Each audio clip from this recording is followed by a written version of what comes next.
Good evening, Ron. Thank Hi. you very much for all three for seminars. Wonderful, thank you.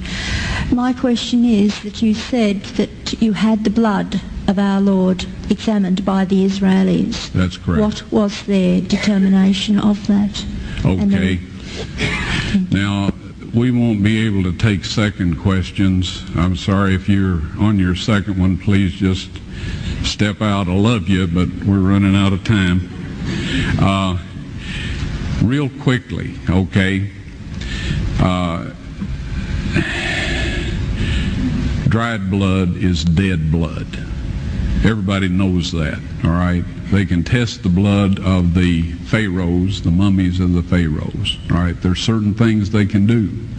They cannot get a chromosome count by any method I'm familiar with, all right? Things keep changing. I don't profess to know everything. However, there's no way I know that you can get a chromosome count out of dead blood. You can get a DNA and some other things, but not a chromosome count, all right? That's done by living white blood cells.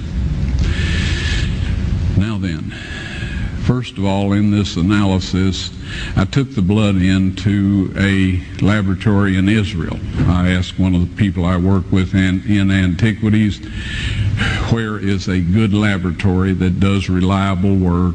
And they said, such and such, such and such. I took it.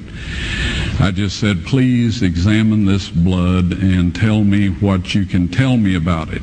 All right? They said, well, look, we're going to reconstitute it. We're going to put it in normal saline and keep it at body temperature for 72 hours with gentle swirling. All right? That's their business. That's great. I said, now I want to be there when you check it out. They said, fine. So I was back.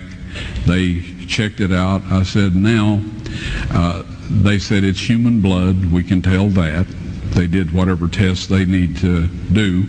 And then I said, take some of the white blood cells and put them in a growth medium and keep them at body temperature for 48 hours. And they said, well, that'll do no good because it's dead blood. I said, would you please do that for me? And they said, okay, we'll do it.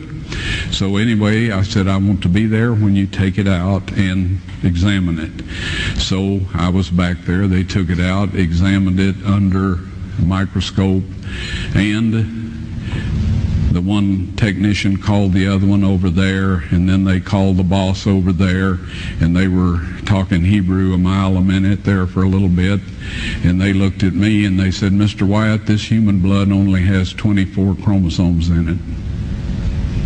Everybody else has 46. You see, 23 from your mother, 23 from your father, 22 autosomes from your mother, 22 autosomes from your father. You get an X from your mother, you may get an X or a Y from your father, all right? This blood had 23 chromosomes from the mother's side, one Y chromosome only. You see, the child could not have developed if they hadn't had the autosomes from the mother. So all of his physical characteristics were determined by his mother's side of the family, her autosomes. His maleness was determined by this one Y that came from a source, not a human male.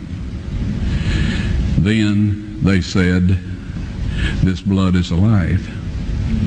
And then they said, whose blood is this?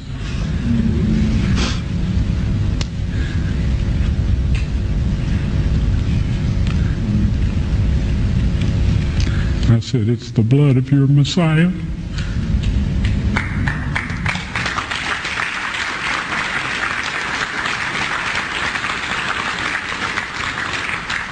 And I assure you those men's lives have changed.